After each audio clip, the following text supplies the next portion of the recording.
All right. Georgia survives in Lexington. You got LSU surviving in Columbia. And then, of course, Quinn Ewers goes down with injury. We'll talk about all that and more. It's football, bro. Let's go ahead and get into it. Let's talk about some of the past games this week. And, of course, you can find this on the YouTube at Broshmo, or you could check out the audio portion of this podcast on, well, your respective podcasting platforms. Let's talk about the games. We're going to start with the Friday game, of course, Arizona, Kansas State.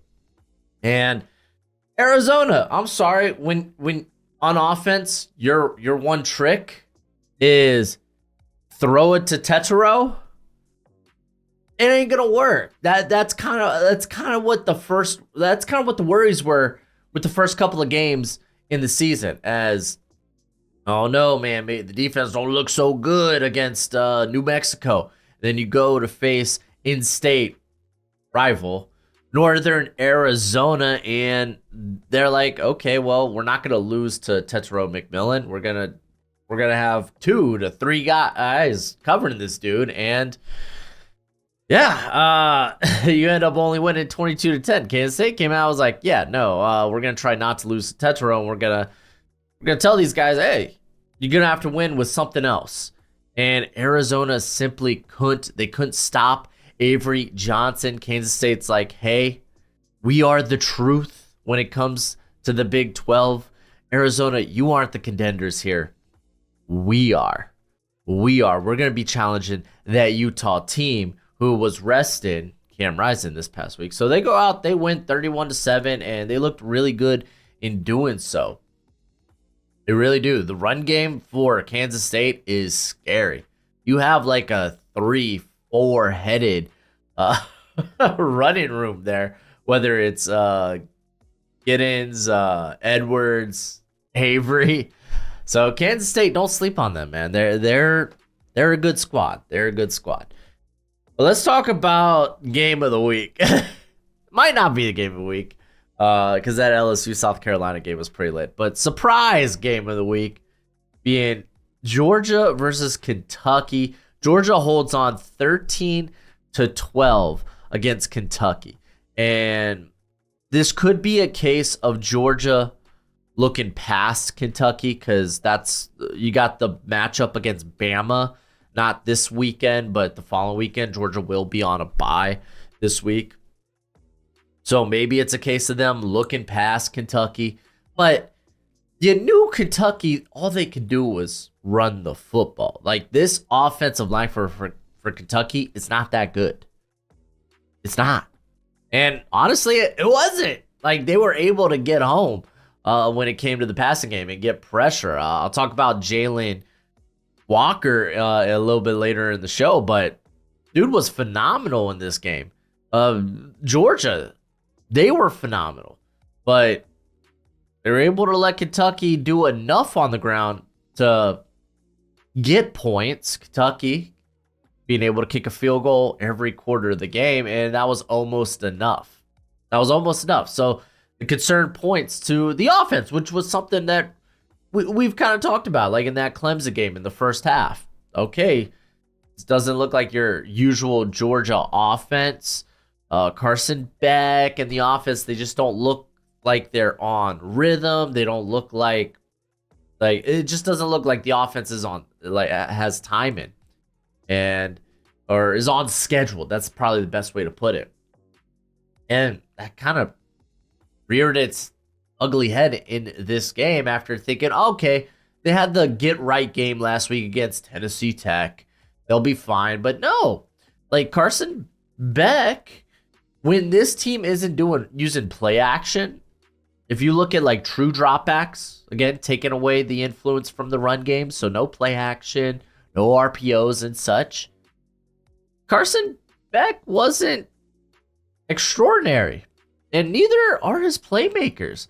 Like, outside of Dominic Lovett, I don't think he trusts anybody on this squad. None of the tight ends have really emerged, and they have 3 pretty solid ones. Colby Young, right? Oh, I can't remember off the top of my head, but Kobe Young, He hasn't really emerged like I thought he might for this offense.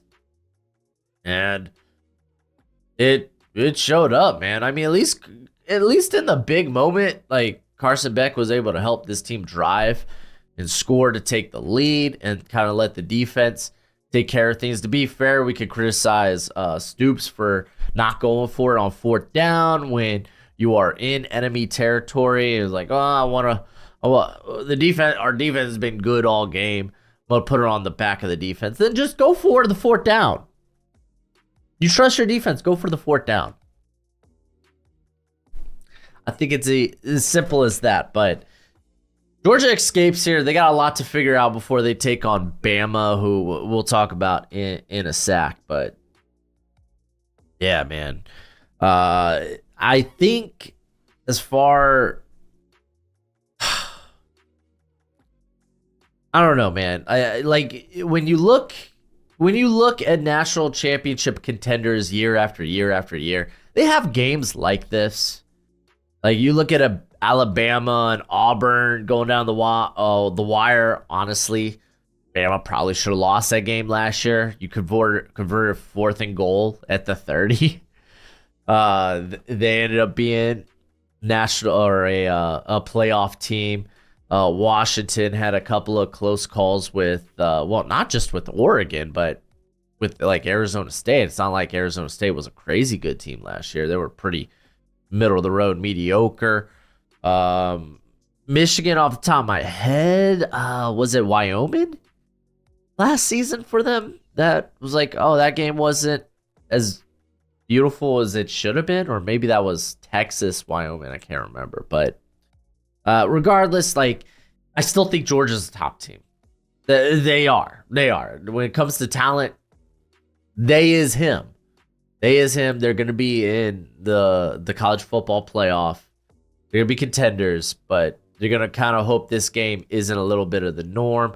A big loss in this game was Tate Ratledge. I don't know how long he's going to be out, but he was easily their best offensive lineman.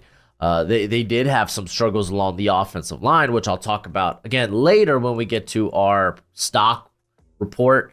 If you're not familiar with the stock report, that's basically just where I talk about some of the NFL draft eligible prospects, the guys that helped their stock and the guys that hurt their stock. Did you know if you go to Underdog Fantasy and sign up with promo code Broshmo, they will match your first deposit up to $250? You did? Well, I'm glad I told you, because Underdog Fantasy is the best place to play weekly best ball, or my favorite higher or lower on player props, and they already got props out for week 3 of the NFL. So get in on the action with Underdog Fantasy. Go there, sign up using promo code Broshmo, and of course, my friends, bet responsibly and bet within your means. Let's keep moving.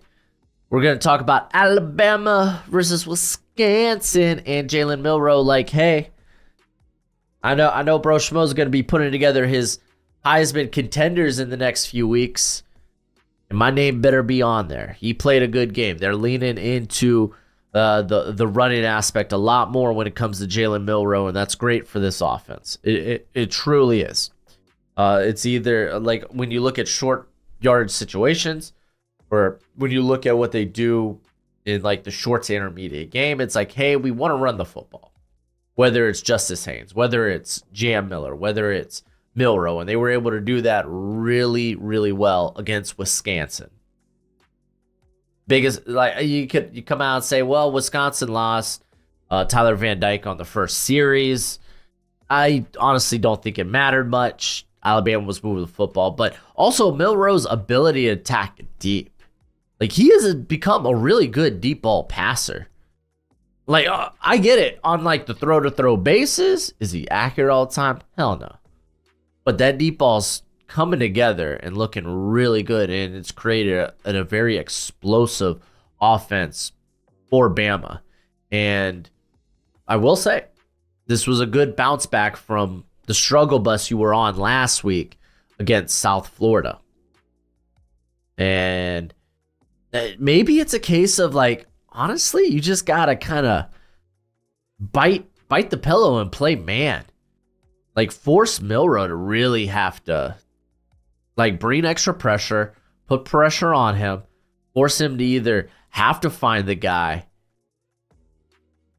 while under pressure. That could be the case here. Defensively, I think it's kind of a bit more of a concern for Alabama, as I get it. They only allowed 10 points against Wisconsin in Madison, but this run defense don't look great. Like, I remember we did the watch along for this game, and I was like, listen, I know you got a fumble or two, Wisconsin, but you have been your most effective when running the football, because you're able to get big chunks and gains, and this Alabama run defense isn't what it used to be under Saban. It's not. And where Wisconsin made their mistakes was through the air. Well, that's not fair to say, because you had like Malusi had a fumble. You had a fumble later on from someone else, and so it's not fair. That's where they made their most mistakes. But that's with the run game. At least they were moving the sticks. So I think when it comes to Georgia, Alabama, because I think both teams are going to be on bye this week and before they face one another. If you're Georgia, it's like, okay, we've kind of struggled with the passing game. That Alabama defense, you could run on it. And we got 3 really good running backs. So Bama's going to have to figure out that run defense. Georgia, yeah, you might have to figure out, okay, who are our go-to guys when the pressure is on in the passing game, but know you can win on the ground. So that's going to be a very fascinating matchup in a couple of weeks. There's only one more game I really want to highlight before we get into the top 25 here. And actually, there's 2 more games. I lied. I'm sorry. Boston College and Missouri. First off, hey, hit my parlay. Didn't hit my 10-leg parlay. But I hit a 4-leg parlay with that had Boston College. I think they were plus 18.5, somewhere around there. Took that, got me my money. Thank you, Boston College. But Missouri, I think when they got down early in this ball game, they really put it together. Like, and this was under pressure. Boston College came out blitzing. I think they blitzed like over 50% of the time in this ball game. And Brady Cook played well under pressure. The run game was really good. They were like, okay, you're going to blitz? We're going to take advantage of that. You're going to try to get people in the backfield. We're going to make sure the ball is upfield before you know it. And they've done a really good job with guys like Noel, who was a transfer from Appalachian State, with Marcus Carroll, who was a transfer from, I think it was Georgia State. They've ran really, really well. Brady Cook, not the fastest guy, but he's done enough with his feet, but also doing it with his arm and taking advantage of weapons like, Luther Burden and Theo Weiss. So they were able to do enough offensively and let their defense kind of create turnovers and create opportunities for them. That was kind of the thing with Boston College in this game. You have, quarterback's name, Castellanos? Probably butchered that. Who is a threat with his feet, but in this game showed, hey, I can pass the ball pretty well. And I think Missouri did a good job at, honestly, probably the two bad decisions in this game for Boston College through the air. For Castellanos. Oh my gosh, I'm butchering his name, but you know who I'm talking about. They ended up being interceptions. And a lot of that was kind of forcing him out of structure. Like, when he was inside of structure, like he was wheeling and dealing. He was doing a good job helping this Boston College team move the ball. But Mizzou being able to survive, I thought it was a good look. Are they a true contender for the SEC championship? I mean, for the most part, the Sketty outside of Bama, it's promising for Mizzou. They're probably going to be a 10-win team. They're going to be in the college football playoff, and this might feel wild to say. I don't know if being a 10-win team automatically is going to give you an automatic into the SEC championship game. I just don't. But good win here by Missouri being able to survive. All right, last game I do want to cover here before we get into the top 25.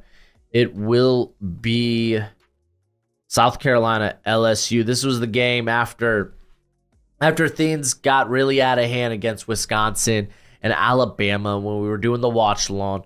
This was the game we went to, and it was good. It was good. I went back, watched the whole game, and had a great time with it. Like you gotta feel for South Carolina because they should have won this game.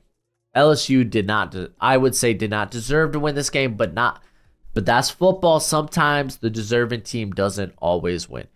LSU did not play up to their talent. The defense is still a problem. Garrett Nussmeier went under pressure, got careless with the football, and I don't know why they're not leaning on Durham, their freshman running back, more because he's hella good. You had South Carolina have 2 pick sixes called back. The officiating wasn't necessarily that good in this game. I feel like that LSU, they don't do a good enough job of leaning on Kyron Lacey, who is their best offensive weapon.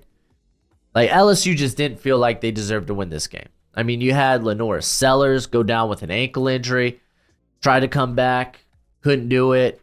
So you had Ashford, who, hey, man, if we're being honest, Ashford gave this team a chance to win at the end of the ball game with that final drive, or a chance to tie the ball game up.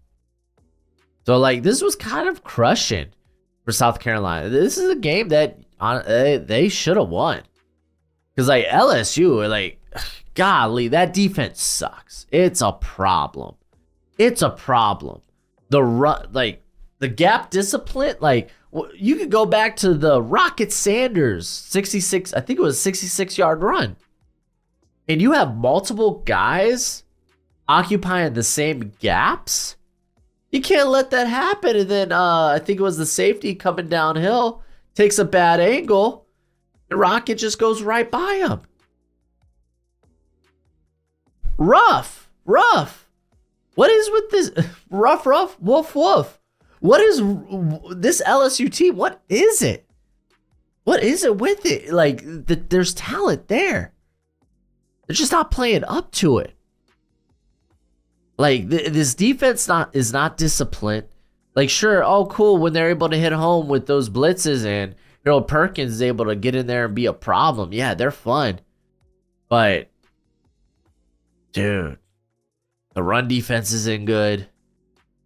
They've been shown to be susceptible through the air. We saw that in the USC game.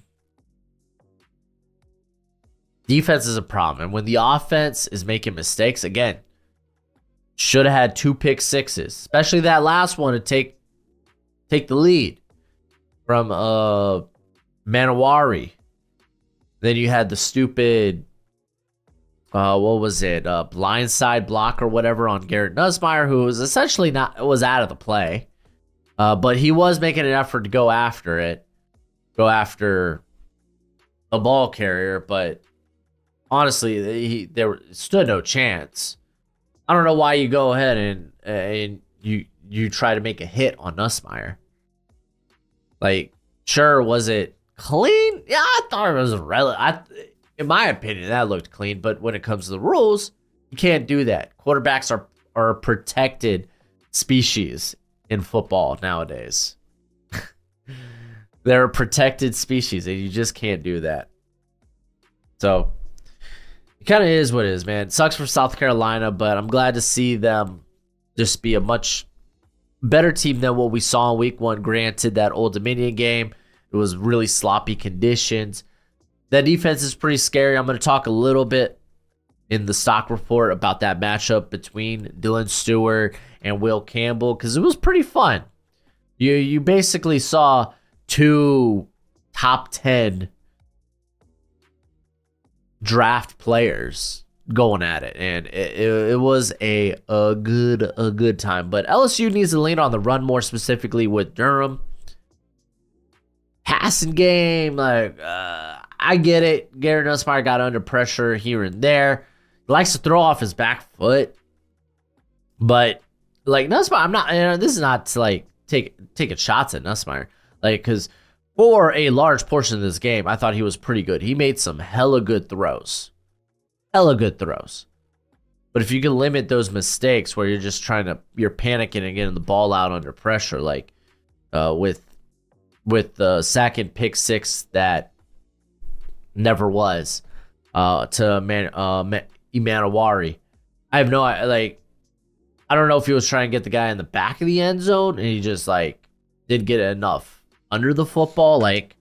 You got to eliminate those mistakes. But LSU, they survive. Kind of is what it is. Everybody loves the NFL draft, and I know you want to be familiar with every potential prospect that your team may draft. So I got good news for you. My draft guide is available for purchase. It is good throughout the entire draft cycle, and it updates through the season regularly. You'll get my current evals and rankings on hundreds of different players with player backgrounds and analytics. It also contains combine and pro day numbers, as well as my notes from the Senior and Shrine Bowl. You can purchase it for a one-time payment of $30 on PayPal, Venmo, and now I have the Cash App. Follow the link in the description and be sure to include your email because it is a Google spreadsheet. That is how I share it with you. So please don't make me hunt down your email. Just don't do it. Anywho, it's a great purchase and it's a great way to support the channel. Let's go ahead. Let's get into my college football top 25.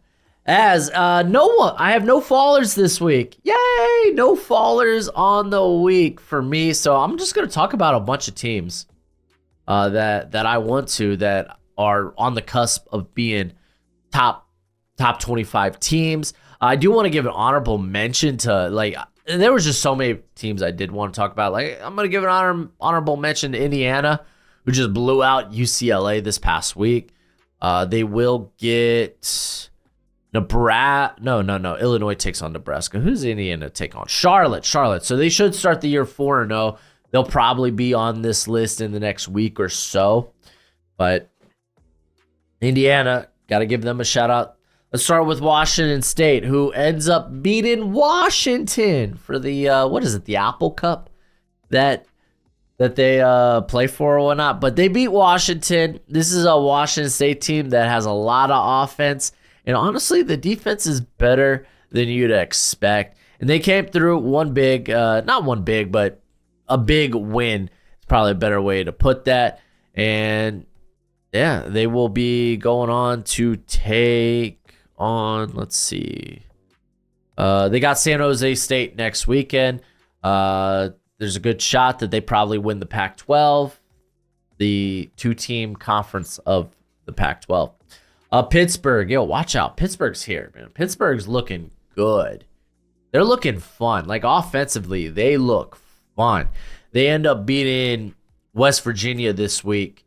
And big game also by the defense. They were able to force Garrett Green into a lot of mistakes. I think he had 5 turnover-worthy throws in that game. They end up winning on the final drive, 34-32. Big win there.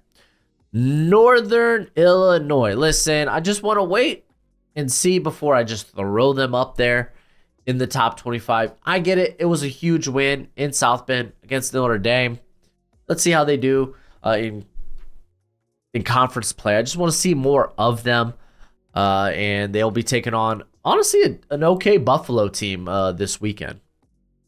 Then we got Iowa State. They were on a bye, and they'll be taking on Arkansas State, who, golly, Michigan, what the hell? Ends up only winning by, Arkansas State ends up losing only by 10 to Michigan. It's supposed to be a get-right game for Michigan. I don't know what's up with that.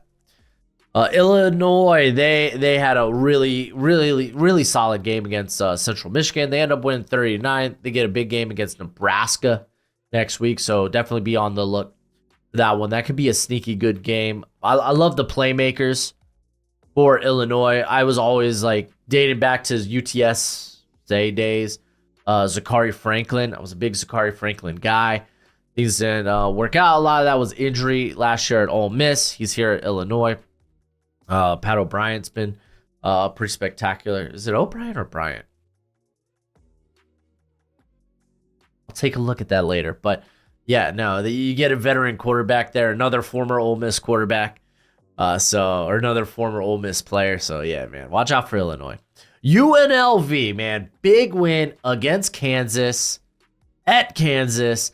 You win. You're able to drive down the field, and like there was some theatrics on that Friday night game against Kansas, where it was like I forgot why. I think it may have been a unnecessary roughness or something, or unsportsmanlike conduct after the play, where there were like it was.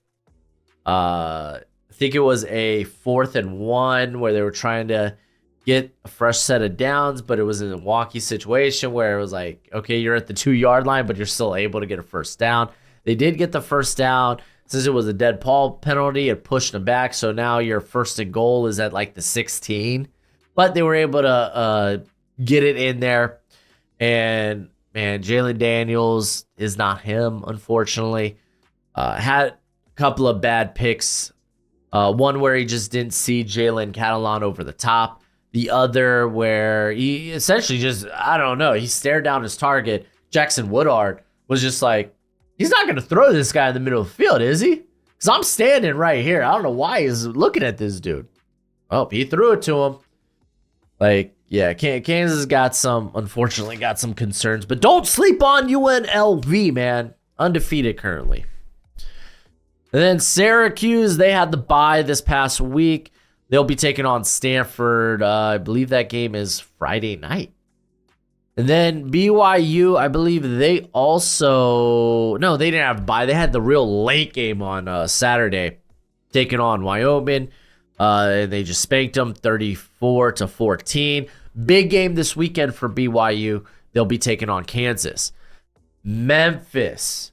Oh my gosh, they go to Tallahassee and they beat them boys from Tallahassee. I don't know why I'm talking that way, but I am. They beat Florida State 20-12.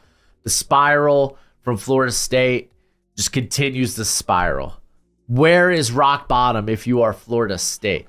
Is Mike Norvell going to lose his job? I don't think so. Last year, they had a championship caliber team. They lost a lot. So, it was to be expected that this team might have some sort of, how would you say, drop off, but starting 0-3 is kind of scary. But I don't know, man. We'll see what happens with Mike Norvell and Florida State, and potentially you can go to the other Florida team, Florida, and Billy Napier. But good win by Memphis, and I really like that offense for them. They look like the favorites there in the American. Then, of course, Rutgers. They had the week off. They'll be taking on a good Virginia Tech team, a really good Virginia Tech team. Virginia Tech team I thought might have been undefeated at this juncture, but they're not. They're 2-1. Rutgers behind Kyle Monangai. I think that's probably should be a win, but again, don't sleep on Virginia Tech. Let's go ahead and get into this top 25, starting with SMU. They had the bye. I can't drop them out. They'll get TCU. TCU had a hell of a game against actually Central Florida, which we'll talk about in the next minute. But let's see how they do against TCU. Like, SMU just hasn't been good this year outside of their win against like Houston Christian. They've been a big letdown, and they have one of the easier schedules in the ACC. So I'm just kind of shocked that they're not that good. Just shocked. Looks like they're probably moving to Kevin Jennings at quarterback. I thought Stone was good for him last year. They started the year doing this little 2-quarterback dance. And that last game, obviously didn't have the game this week, but the week prior, they leaned a lot more on Jennings. Oklahoma, they were able to beat Tulane. Granted, yes, Tulane, they tried to stay in the game, but Oklahoma got out to a 2-score lead and never really looked back. They end up beating Tulane 34-19. And now, okay, things get scary. You're going to be taking on Tennessee this upcoming week. But at least you get it in Norman. Central Florida had a fun game against TCU. Came down to the wire. They end up beating TCU 35-34. Rest easy, my Golden Knights. You get a bye this week. Take a breath. Take a breath. Take a bow and take a breath. Toledo, man, they smacked Mississippi State. To be fair, Mississippi State is definitely a team in rebuild, and I think things will be better in the future, but right now, Mississippi State is just really bad, and Toledo was like, yeah, they are really bad. Don't sleep on the MAC. MAC Nation, baby. Best Tuesday night in football. Wednesday night. But yeah, man, they smacked them 41-17. Good win for Toledo. I think they're your front runners in the MAC.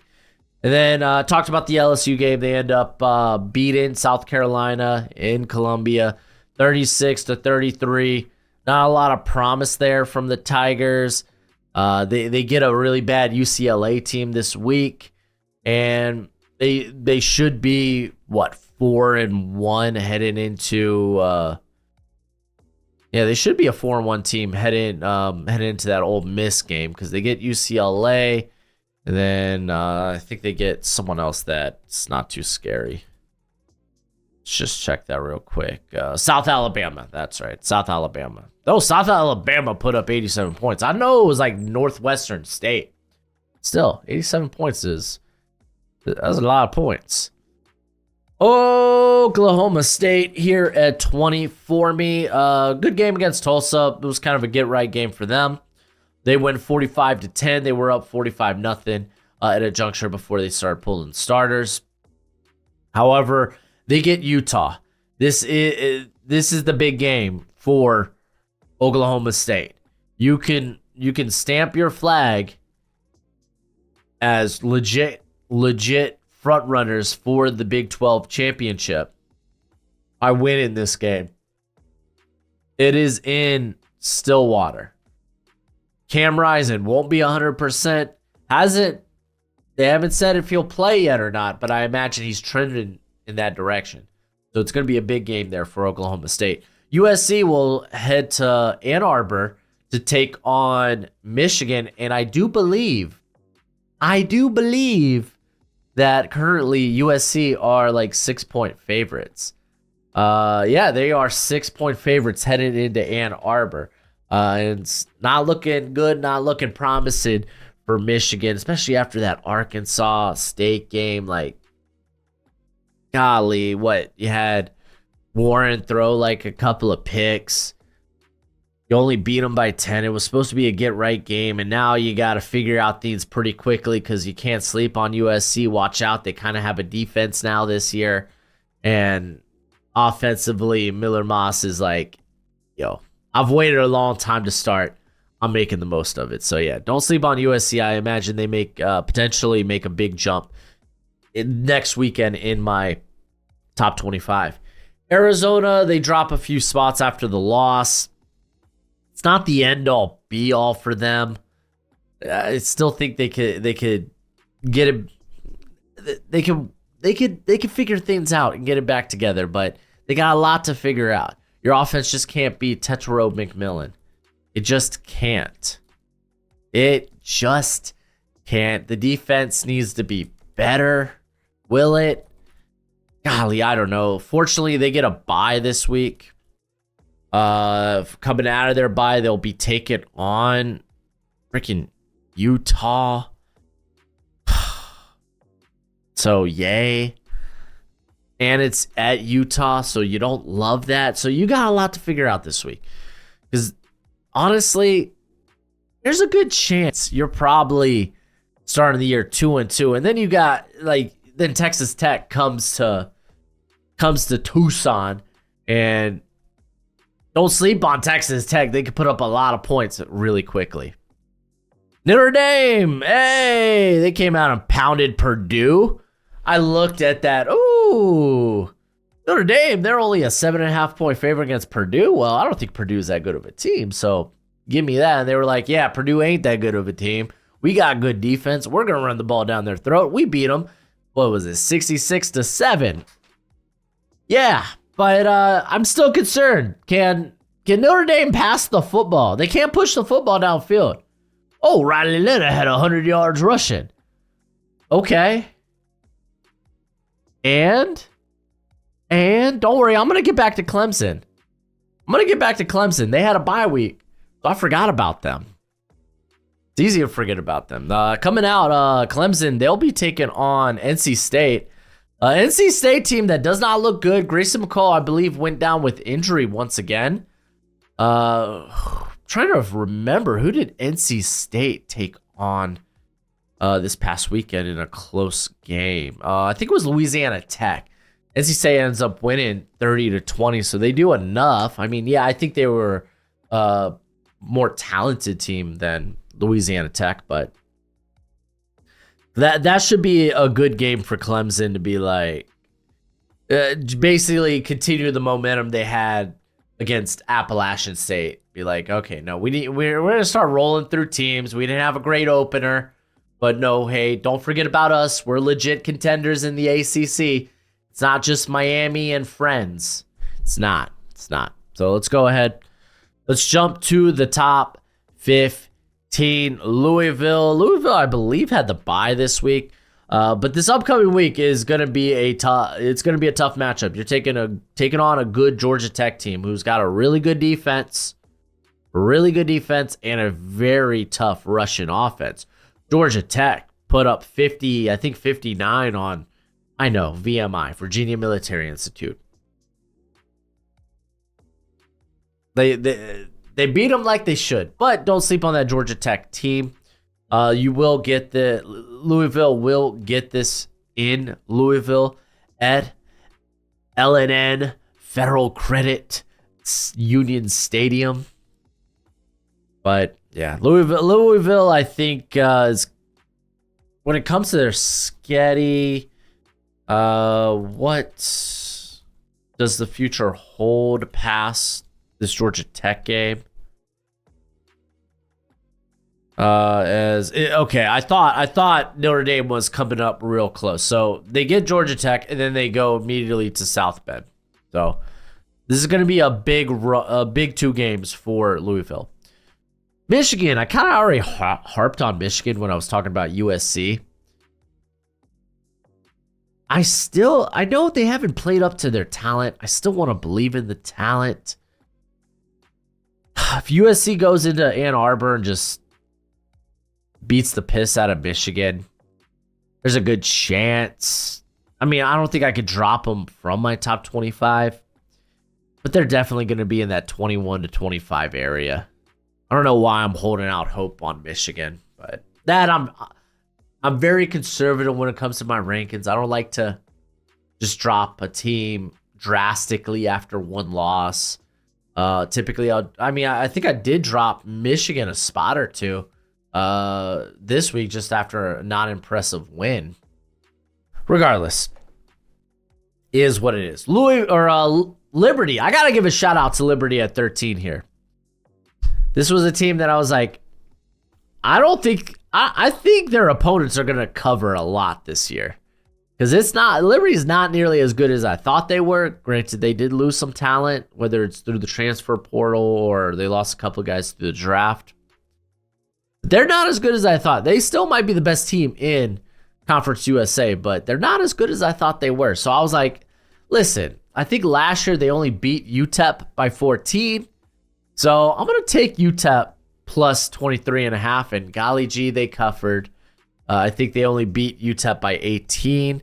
I think the final score was 28-10.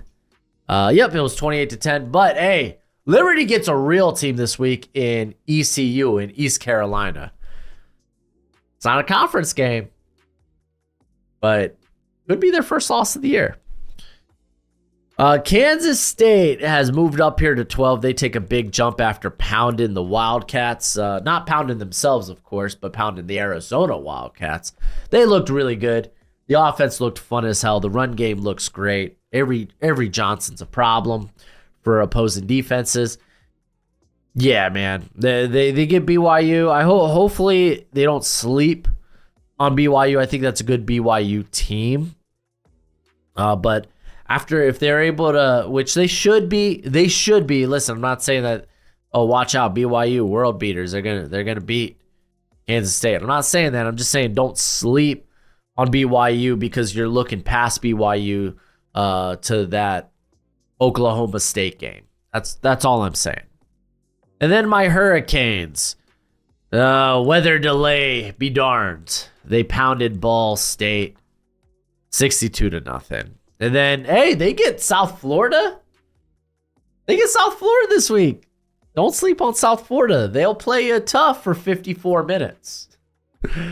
So that should be a win for Miami before they start actual ACC play. And then the top 10 has not moved. I still got Tennessee at 10. Some people think it's too low. It's like, hey, they continue to win games. They'll move up. Every one of my top 10 is undefeated. What do you want me to do? Oh, well, I mean, they just blasted Kent State 71-0. They were up 65? They were up 65-0 at halftime. Kent State's bad. Didn't they just lose to St. Francis? They're a bad representation of the MAC. That's not to take the sales out of Tennessee. Again, Tennessee coming off a big win of a Power 4 school at NC State, by the way. At NC State. So coming off a big win there, they'll take on Oklahoma. We'll see how teams like Penn State we'll see how Penn State bounces back this week.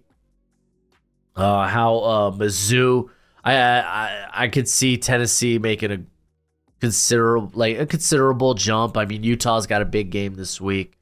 So there could be a lot of change in this top 10 this coming week. Oregon will get a bye this coming week. They started to look more like themselves. They end up beating Oregon State into the ground 49-14. The offense finally it just looked smooth. You weren't having easy misses. The run game was able to run exceptionally well. The defense played well.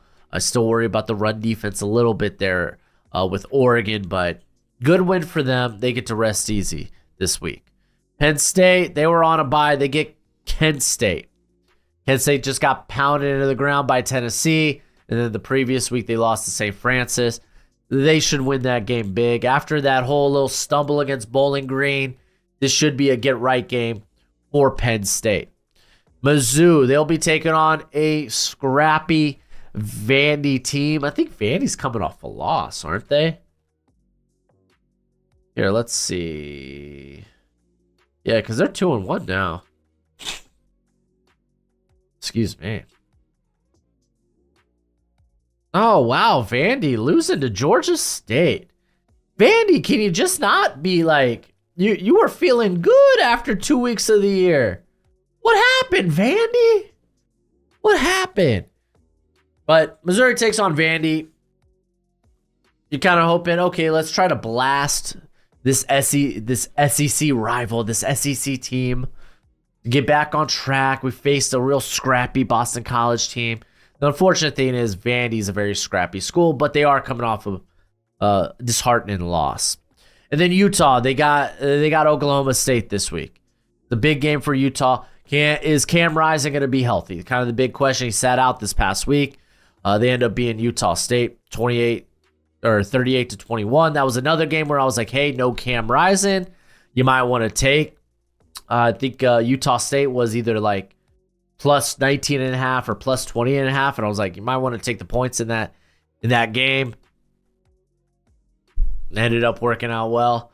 But hey, that's still a really good defense for Utah. If they can get Cam Rising, then that offense is going to be able to take some of the heat off of the defense by, being able to actually orchestrate drives.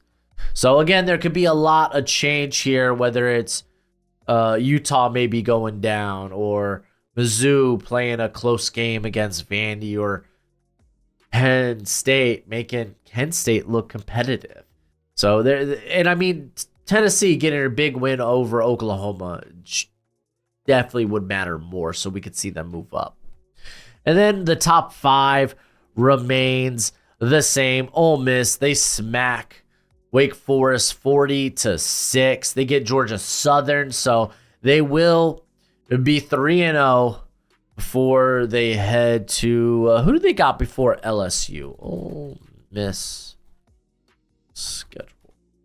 Kentucky. Okay, so unfortunately for Kentucky, this one's not in Lexington.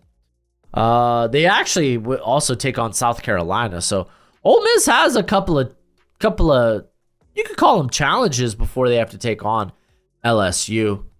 So yeah, could be fun. Jackson Dart Heisman Trophy season, baby. Alabama, they pounded Wisconsin. Am worried about the run defense, but the offense is looking explosive. You love to see it. They're going to be on a bye before they have to go take on Georgia. So good for Bama. Texas, let's talk about the Quinn Ewers thing here a little bit. Doesn't look that serious. You won't be playing against, next week they have Louisiana Monroe. I think that's fine. Rest them. I mean, you're happy that the abdominal injury is not that severe. And I think they get Mississippi State after that. So, hey, if you want to rest Quinn Ewers 2 games, I think you can do that. Like, Archie Manning looked good. I know it was UTSA. Let's reel back. But he looked good. And he should be able to, I think he should be able to win against teams like the Warhawks and the Bulldogs. So, Mississippi State Bulldogs, mind you. So I think they should be A-okay with Archie at the helm for now. And but I think you definitely want Quinn Ewers. I don't think you throw Archie to the Wolves just yet in terms of, hey, we're a national championship contenders, so Ewers is down, so go out and win us games. I know some people will be like, well, Archie looked better than Ewers did in that game against UTSA. No. I would say stick with the guy that got you here, the guy that had a massive game in Ann Arbor. Stick with him. Archie's time can wait for now. Ohio State had a bye. They get Marshall this week. It's irrelevant. Talked about Georgia being able to get by against Kentucky. You're gonna have teams that kind of choke here. Like good teams are gonna have scares here and there. They're gonna have games that, yeah, they probably should have won by a lot more, but hey, every now and then you're not always gonna play your best. What separates the good from the great teams are those teams that don't always play their best and they have close calls. They play their best in big games.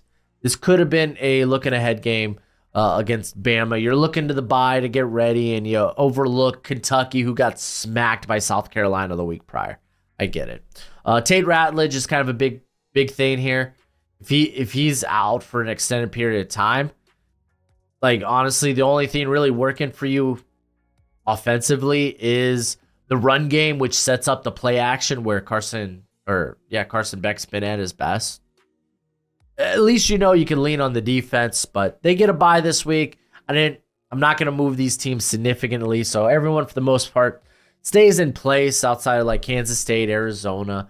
They both went their separate ways as Kansas State got the big win, but there's my top 25. Yes. Let me know what you think in the comment section below. You can check out, of course, more college football, NFL draft content on the channel.